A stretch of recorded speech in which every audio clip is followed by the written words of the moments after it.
छात्रों, मैं सत्येंद्र सिंह आज आपके समक्ष डीएलएड जो फोर्थ सेमेस्टर का टॉपिक है पाठ सहगामी क्रियाओं के प्रकार। तो इन क्रियाओं के बारे में मैं आज आपके समक्ष अध्ययन करूंगा कि जो पाठ सहगामी क्रियाएं होती हैं तो क्या होती हैं और ये जो है कितने प्रकार की छात्रों होती हैं। अगर देखें तो जो ये पाठ सहगामी क्रिया होती हैं छात्रों, तो अब जिसको कहते हैं इसके आज मैं टॉपिक जो है इस टॉपिक को अध्ययन करूंगा पाठ सहगामी क्रियाएं।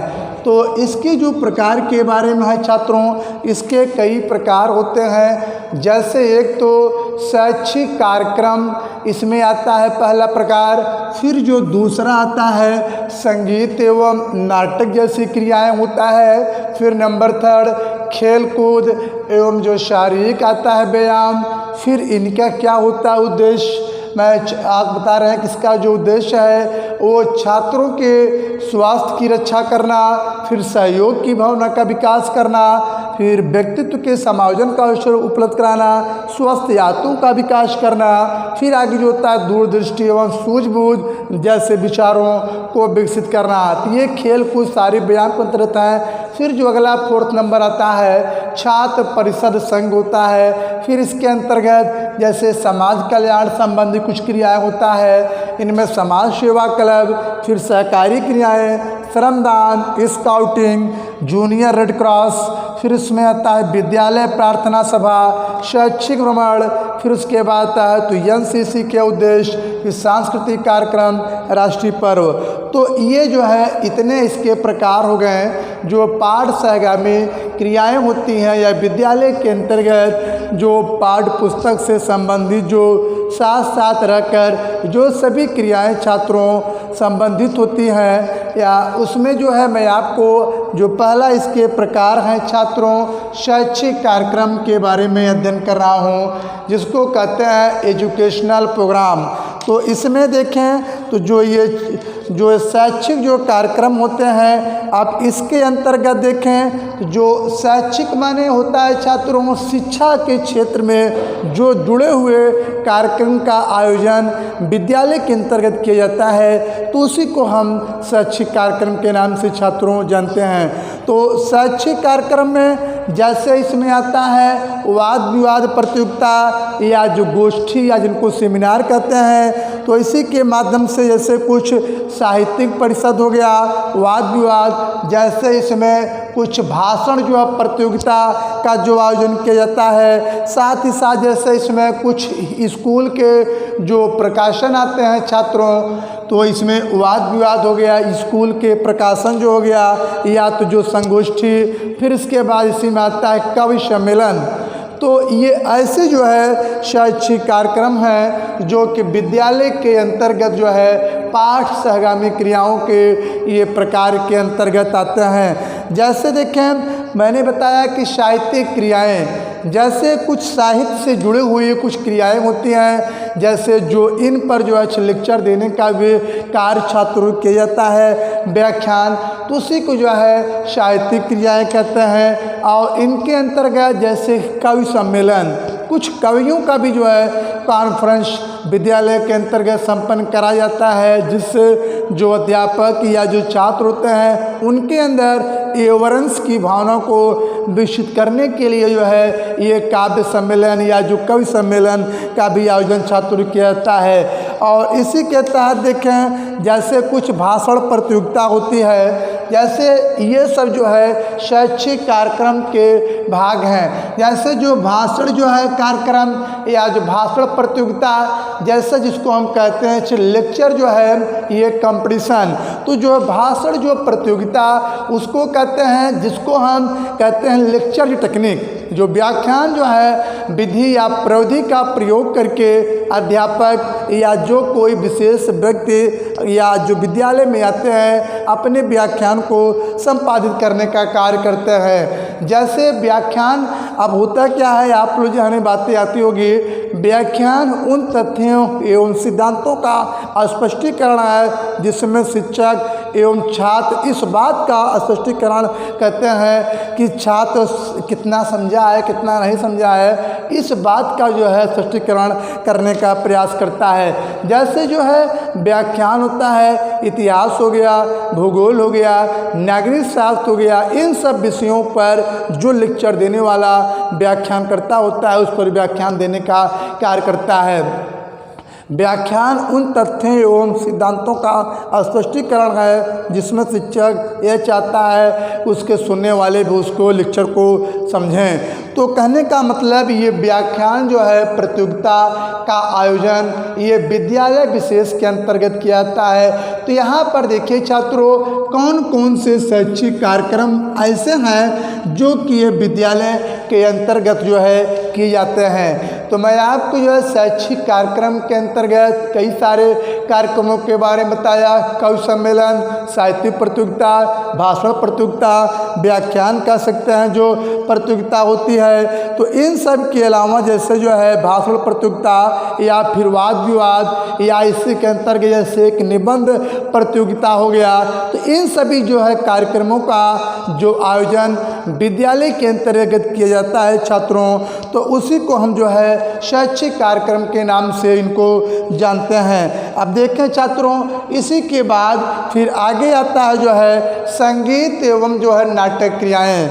अब देखें जो पाठ सहगामी जो है क्रियाएं होती हैं, उन क्रियाओं के जो प्रकार होते हैं उसमें नंबर जो दूसरा प्रकार होता है संगीत एवं नाटक क्रियाएं। कुछ क्रियाएं छात्रों विद्यालय के अंतर्गत ऐसी होती हैं जो कि संगीत एवं नाटक से भी जुड़ी होती हैं। जैसे इसमें संगीत के क्षेत्र में जैसे कोई कुछ फंक्शन विद्यालय के अंतर्गत होता है, उसमें गीत या गाने या इसी के साथ साथ जो कुछ नाटक का भी आयोजन किया जाता है, जो कि धर्म जो रीति रिवाज में जो प्रथाएं प्रचलित की गई हैं इसी से जो जुड़ी हुई कुछ नाटक भी विद्यालय के अंतर्गत जो है होते हैं। तो कहने का मतलब ये जो पाठ सहगामी जो क्रियाएं होती हैं या इनके क्रियाओं के जो प्रकार हैं उसमें संगीत नाटक क्रियाएं एक महत्वपूर्ण जो है प्रकार के अंतर्गत छात्रों इसमें आती हैं। जैसे इसमें देखें तो इस जो है नाटक या जो संगीत एवं नाटक क्रियाओं के माध्यम से ही छात्रों में आत्मा अभिव्यक्त करने की क्षमता का उनके अंदर विकास होना प्रारंभ हो जाता है। फिर इन्हीं के माध्यम से देखें तो उनके अंदर छात्रों या जो छात्र होते हैं उनके अंदर कल्पना, निर्णय करने की क्षमता आदि सभी गुणों का जो है विकास कार्य होना छात्रों प्रारंभ हो जाता है। तो जो है संगीत नाटक जो क्रिया होती है एक्टिविटी होती है, यह पाठ जो है जो सहगामी क्रियाएं होती हैं इनका एक महत्वपूर्ण हिस्सा होता है। तो पाठ सहगामी क्रियाओं के माध्यम से ही छात्रों में संगीत एवं नाटक जैसी क्रिया करने के गुणों का भी विकास होता है। फिर इनके अंतर्गत मैंने बताया भी आपको, जैसे छात्रों में आत्मा व्यक्त, छात्रों में जो है फ्री जो है निर्णय या फ्रीडम जिसे कहते हैं स्वतंत्र निर्णय लेने की क्षमता का जो है विकास हो जाता है। इसी तरीके से इन क्रियाओं के माध्यम से छात्र जो है क्रिया करके जो है ज्ञान की प्राप्ति करते हैं। इस जो है क्रियाओं के माध्यम से छात्र जो है ज्ञान प्राप्त करके अपने आप कुछ वो क्रिया करना प्रारंभ करते हैं। और इसी तरीके से देखें तो ये मैं आपको जो पाठ सहगामी क्रियाओं के प्रकार के बारे में बताया, संगीत एवं नाटक जैसी क्रिया हो गया। फिर उसके बाद नंबर 3 आता है खेल कूद एवं शारीरिक व्यायाम। अब इसमें देखें छात्रों तो जो पाठ सहगामी क्रियाओं के प्रकार हैं उनमें जो नंबर 3 आता है कि खेल कूद एवं शारीरिक व्यायाम। तो इसमें कहने का मतलब जो खेल कूद है एवं शारीरिक व्यायाम ये भी पाठ सहगामी जो क्रिया होती है उनका भी एक महत्वपूर्ण अंग है या उसका एक महत्वपूर्ण शेयर या हिस्सा है। तो देखें छात्रों खेल कूद एवं शारीरिक व्यायाम कहने का मतलब पाठ जो सहगामी क्रियाओं में बालक या जो छात्रों को खेलने के लिए एक खेल कूद या फील्ड या कह सकते हैं मैदान की उचित व्यवस्था हो विद्यालय के अंतर्गत, तो और इसी के माध्यम से ही जो है छात्रों में शारीरिक विकास या मानसिक विकास या अन्य चीज़ों का जो है विकास कार्य होना छात्रों प्रारंभ हो जाता है।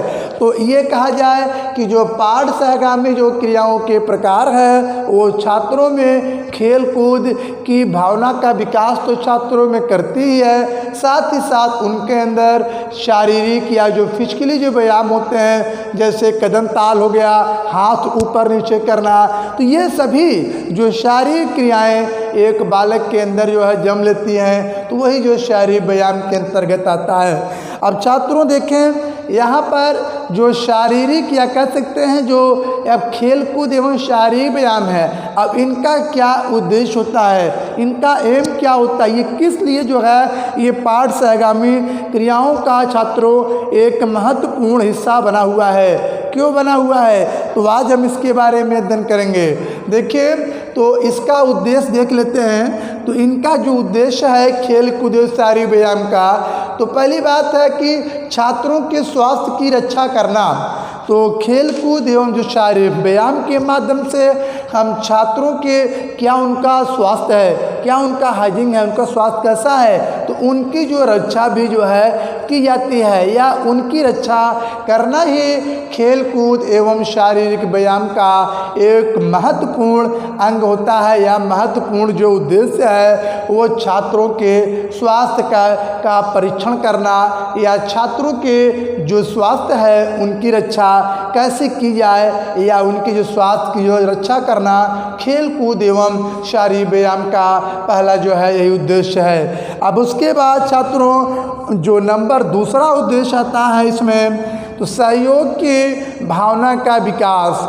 और इसमें देखें तो जो खेल कूद एवं जो शारीरिक व्यायाम होते हैं छात्रों, ये ऐसे जो है ये प्रतियोगिता ऐसे व्यायाम होते हैं खेल कूद तो जिनके माध्यम से छात्रों में सहयोग की भावना का भी जो है विकास कार्य करना छात्रों संभव हो जाता है। तो जैसे छात्रों में जो है सहयोग की भावना कैसे जन्म लेगी, जब एक जो है व्यक्ति या एक छात्र किसी दूसरे का जो सहायता करने का कार्य करता है तो यही जो है इनको सहयोग का रूप धारण करता है, या कहने का मतलब यही सहयोग की भावना का उनके अंदर जो है जन्म दिलाने का कार्य करती है।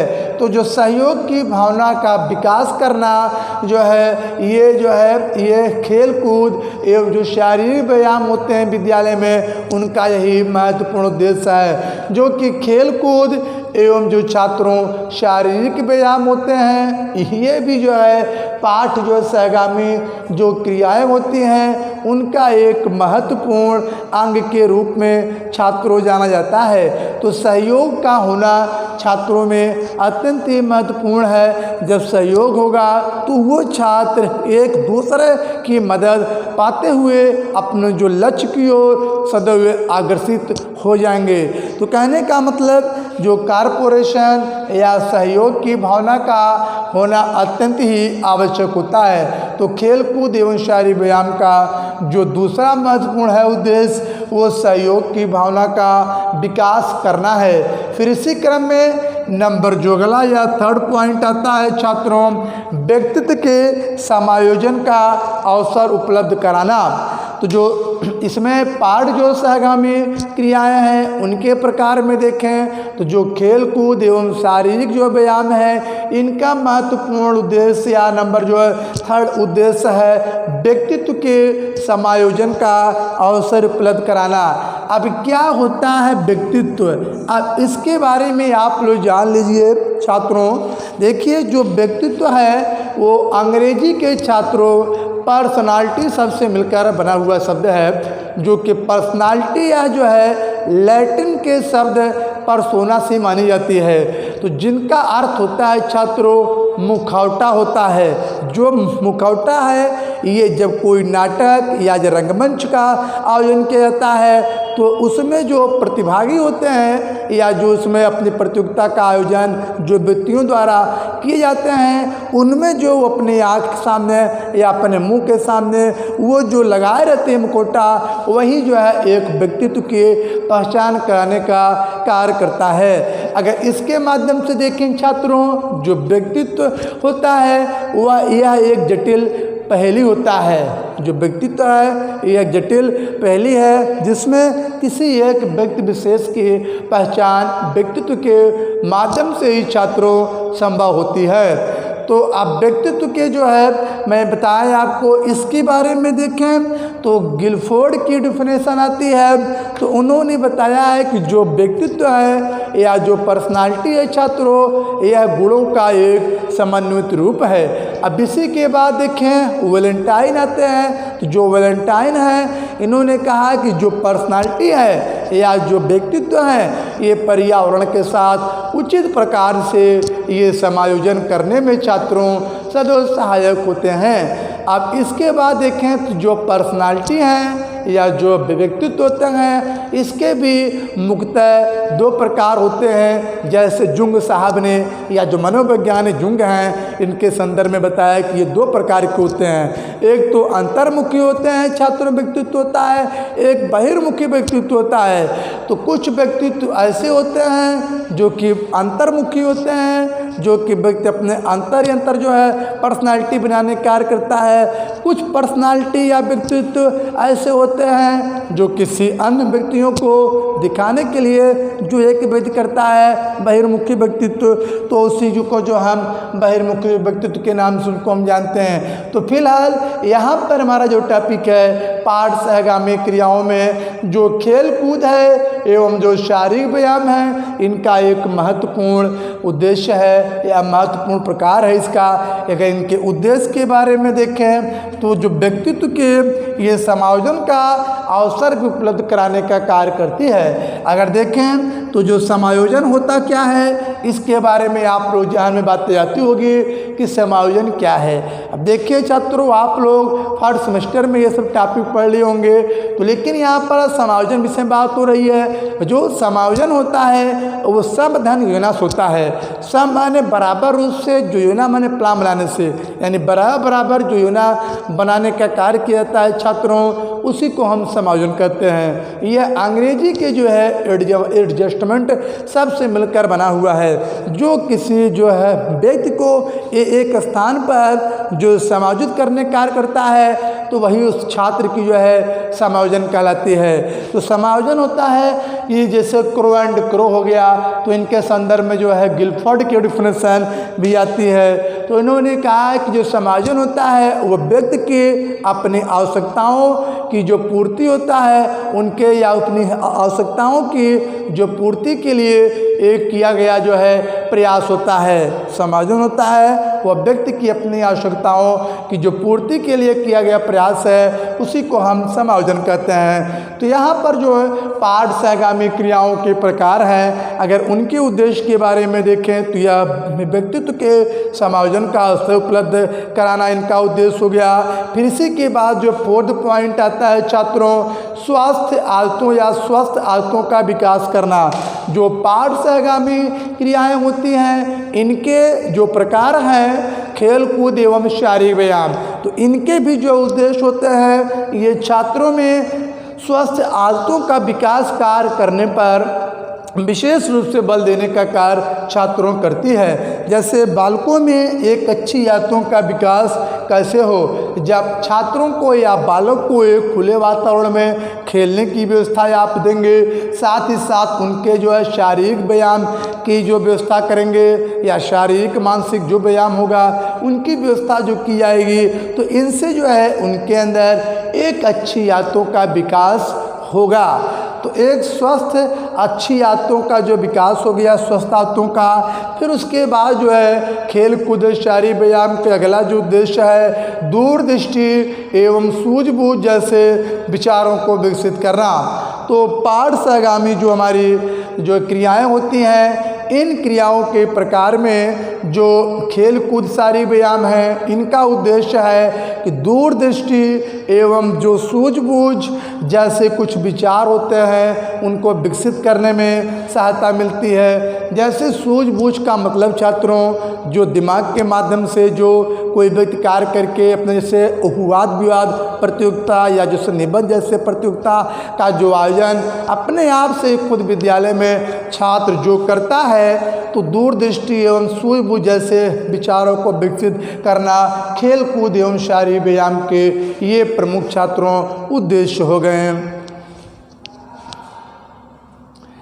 अब देखिए छात्रों, इनके जो उद्देश्य हो गए, अब इनके हम उद्देश्य के बाद आगे जो यहाँ पर हमारा 4th पॉइंट आता है, छात्र जो है परिषद संघ, जो पाठ सहगामी क्रियाएं होती हैं। अब इनके प्रकार में अगर हम 4th पॉइंट देखें, इसमें जो है स्टूडेंट काउंसलिंग असेंबली या जिनको छात्र परिषद जो है संघ कहते हैं, ये विद्यालय के अंतर्गत जो है समस्त छात्रों को एकत्रित करने का एक संघ होता है, या कह सकते हैं एक काउंसिल होती है जो कि सभी छात्र जो है एक साथ जुड़े हुए होते हैं। तो छात्र परिषद जो है संघ का जो आयोजन या जो छात्र परिषद जैसे संघ होता है, तो ये भी एक पाठ जो सहगामी क्रियाएं होती हैं, इनका एक महत्वपूर्ण प्रकार होता है कि जो विद्यालय के अंतर्गत जो छात्र परिषद संघ का जो फॉर्मेशन छात्रों किया गया है, उसके तहत जो है एक जो संघ का निर्माण हो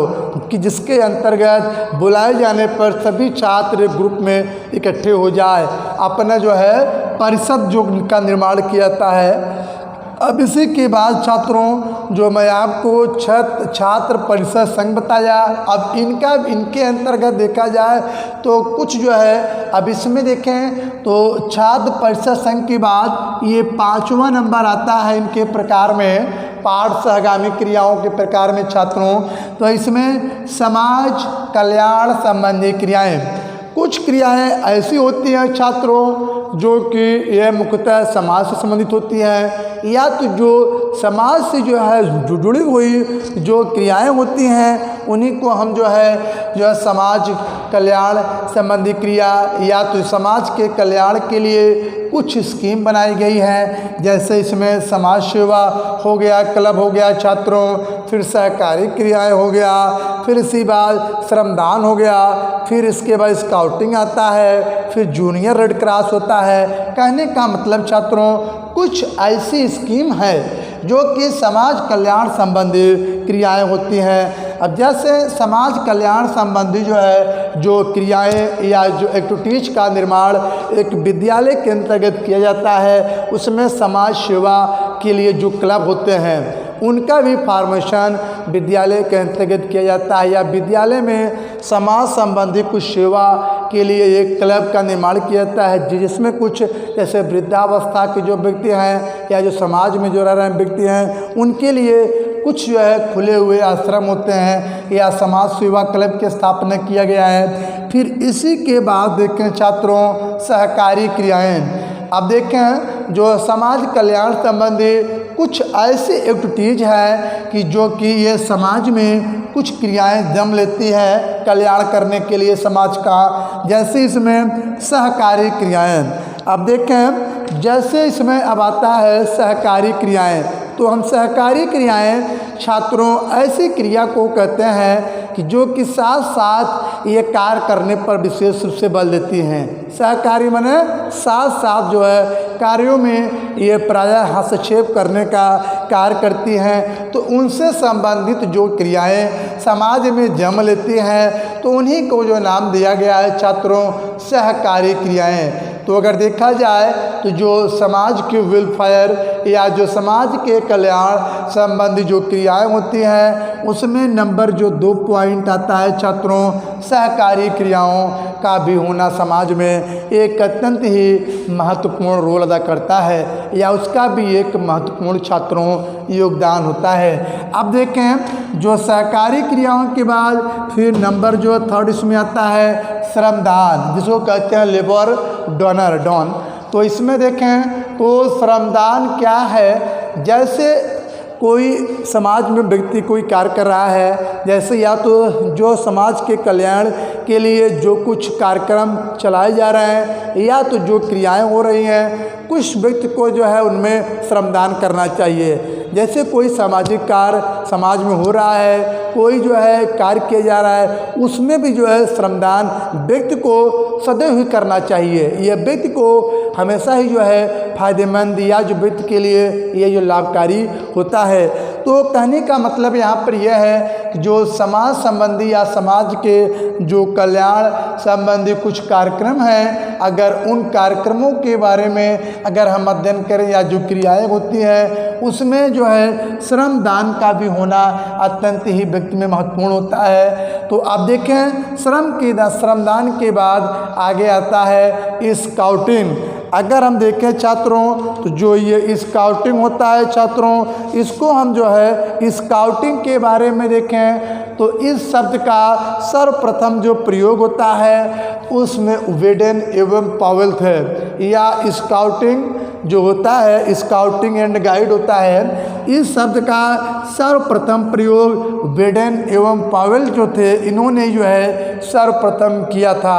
और इसमें यह कहा गया कि जो स्काउटिंग जो है वो बालचर है। इसको छात्रों हिंदू में हम जो स्काउटिंग है इसको हिंदी में हम बालचर के नाम से इसको जानते हैं। तो स्काउटिंग एंड गाइड यह जो है बालक एवं बालिकाओं दोनों के लिए स्काउटिंग एवं गाइड होती है। जैसा कि जो स्काउटिंग जो होता है बालक के लिए होता है और जो गाइड होता है ये लड़कियों के लिए होता है। तो स्काउटिंग एक प्रकार का बात करें छात्रों खेल होता है। स्काउटिंग एक प्रकार का जो है खेल होता है जिसमें सभी भाई मिलकर अवकाश के समय में, स्काउटिंग क्या होता है एक प्रकार का ये भी खेल है जिसमें सभी भाई मिलकर अवकाश के समय एक ऐसा जो अपना समय क्रिएट करते हैं या एक ऐसा जो रोल अदा करते हैं तो जिसमें बड़े भाई अपने छोटे भाई को जीवन उपयोगी, जिसमें बड़े भाई जो होते हैं अपने छोटे भाई को जीवन उपयोगी व्यवहारिक जो शिक्षा होती है वो उनको प्रदान करने का कार्य करते हैं स्काउटिंग के तहत में। जैसे कोई व्यक्ति सीनियर है कोई जूनियर है तो जो सीनियर वाला होता है वह जो जूनियर वाले को जो अपनी व्यवहारिक शिक्षा वो प्रदान करेगा छात्रों, तो उसी शिक्षा को ही हम स्काउटिंग गाइड या उसी को हम बालचर के नाम से जानते हैं। जैसा कि मैंने बता भी दिया कि इस शब्द का सर्वप्रथम प्रयोग छात्रों वेडेन पावेल ने किया था। अब उसके बाद आगे आता है छात्रों जूनियर रेड क्रॉस। अब देखें छात्रों जूनियर रेड क्रॉस होता क्या है, तो जो जूनियर जो रेड क्रॉस होता है यह एक अंतर्राष्ट्रीय संस्था होती है छात्रों। जूनियर जो रेड क्रॉस होती है यह एक अंतर्राष्ट्रीय संस्था होती है जिसके विद्यालयों में जो पाई जाने वाली जो शाखा जूनियर रेड क्रॉस कहलाती है। जो कि विद्यालय में जो पाई जाने वाली जो छोटी जो है लाल कह सकते हैं शाखा जो लगा रेड है उसी को हम रेड शाखा या तो रेड क्रॉस के नाम से छात्रों उसको जानते हैं। अन्य क्रियाओं के साथ साथ जो अन्य क्रियाएं विद्यालय में होती हैं उन्हीं के साथ साथ जो जूनियर रेड क्रॉस क्लब विद्यालय के जो है ये पाठ से आगामी क्रियाओं के प्रकार में एक महत्वपूर्ण हिस्सा बनकर रहा हुआ है या तो रह रहा है। तो जूनियर रेड क्रॉस आपको स्पष्ट हो गया होगा। फिर आगे आता है जो है विद्यालय प्रार्थना सभा। अब देखें जो पाठ से आगामी क्रियाएं होती हैं उन क्रियाओं की अगर हम प्रकार या टाइप के बारे में देखें छात्रों तो इनमें विद्यालय प्रार्थना सभा होती है। एक विद्यालय के अंतर्गत जो प्रार्थना का कार्य किया जाता है उनमें जो असेंबली का आयोजन होता है, जैसे जहाँ पर जो है विद्यालय प्रार्थना का स्थल हो उनके लिए भी एक असेंबली का निर्माण या फॉर्मेशन कर देना चाहिए, मंच बना देना चाहिए जो जहाँ पर हो प्रतिदिन उसी स्थान पर जो है प्रार्थना सभा का आयोजन किया जाए। और ये बातें इसमें आती है छात्रों। तो विद्यालय प्रार्थना सभा हो गया जो कि अगर देखा जाए तो ये भी जो है समाज कल्याण संबंधी कुछ जो है क्रियाएं हो गया। इसी के बाद छात्रों देखें शैक्षिक भ्रमण। अब इसमें देखें तो जो अगला पॉइंट हमारा आता है तो वो शैक्षिक भ्रमण आता है। तो शैक्षिक भ्रमण को देखें तो यह विद्यालय के अंतर्गत ये समस्त क्रियाएं संपन्न की जाती हैं, या तो जो पाठ से आगामी क्रियाएं होती हैं अगर हम उनके प्रकार के बारे में देखें तो उनका जो प्रकार है वो एजुकेशनल जो है टूरिज्म या एक्सकर्जन है। तो शैक्षिक भ्रमण छात्रों होता क्या है, आप एक सामान्य दृष्टि से देख लें। देखिए जो शैक्षिक भ्रमण होता है तो विद्यालय के अंतर्गत या विद्यालय विशेष के अंतर्गत जब कोई व्यक्ति या कोई अध्यापक एक स्थान से किसी जो है दूसरे स्थान पर उन छात्रों को घूमने या टहलाने के लिए जाते हैं तो उसी प्रक्रिया को ही हम शैक्षिक भ्रमण कहते हैं। अगर देखें तो जो शैक्षिक भ्रमण है इस शब्द का सर्वप्रथम प्रयोग जो होता है प्रोफेसर रन जैसे जो थिंकर या जो मनोवैज्ञानिक या प्रोफेसर हैं इन्होंने जो है सर्वप्रथम इस शब्द का छात्रों प्रयोग किया। उन्होंने ये बताया कि जो शैक्षिक भ्रमण है वो मुख्य रूप से इतिहास हो गया और भूगोल जैसे विषय हो गया एवं वनस्पति विज्ञान जैसे कुछ ऐसे विषय महत्वपूर्ण होते हैं जिनमें कि शैक्षिक भ्रमण जैसे कार्यक्रम का आयोजन करना अत्यंत ही महत्वपूर्ण होता है। अब देखें छात्रों जो ये शैक्षिक भ्रमण हो गया जिसको हम बोलते हैं एजुकेशनल एक्सकर्जन, तो जो शैक्षिक भ्रमण के प्रमुख उद्देश्य होते हैं छात्रों को अतीतकालीन आर्थिक व्यवस्था या फिर घटना स्थलों की जानकारी देना, छात्रों में जो है समन्वय एवं सहयोग की भावना का विकास करना, छात्रों में जो निर्णय एवं कल्पना करने की क्षमता का विकास करना। तो ये ऐसे जो है शैक्षिक भ्रमण होते हैं, यही इसका उद्देश्य होता है कि आप किस उद्देश्य से जो है आप यहाँ की यात्रा कर रहे हैं। तो यहाँ पर देखें तो जो ये पाठ से आगामी क्रियाओं के प्रकार है छात्रों, इस क्रियाओं के जो प्रकार में शैक्षिक भ्रमण का होना अत्यंत ही महत्वपूर्ण प्रकार है। फिर उसके बाद आगे आता है एनसीसी। आप देखें छात्रों क्या होता है एनसीसी, जिसको हम अंग्रेजी में बोलते हैं नेशनल कैडेट कोर कहते हैं। अगर देखा जाए तो एनसीसी जो है ये इंटर लेवल से लेकर प्रत्येक छात्रों के लिए कोई अनिवार्य तो है नहीं, तो ये जो है कोर्स करने से कोई सरकारी या जो वार्ड निकलता है इसमें आपको 10% या 15% की छूट छात्रों मिलती है। तो जो एनसीसी होता है उनका भी प्रमुख उद्देश्य होता है जैसे छात्रों में शारीरिक विकास करना, मानसिक विकास करना और इसमें जो चारित्रिक विकास करना, कहने का मतलब ये सभी जो है इसके एनसीसी के प्रमुख उद्देश्य हो गए। अगर एनसीसी विषय में बात करें इसकी स्थापना 1948 में छात्रों की गई थी। अब देखें इसी के बाद आगे आता है सांस्कृतिक कार्यक्रम। जो पाठ से आगामी क्रियाओं के अगर प्रकार के विषय में बात करें, इस क्रियाओं के महत्वपूर्ण प्रकार हैं सांस्कृतिक कार्यक्रम, कल्चरल प्रोग्राम।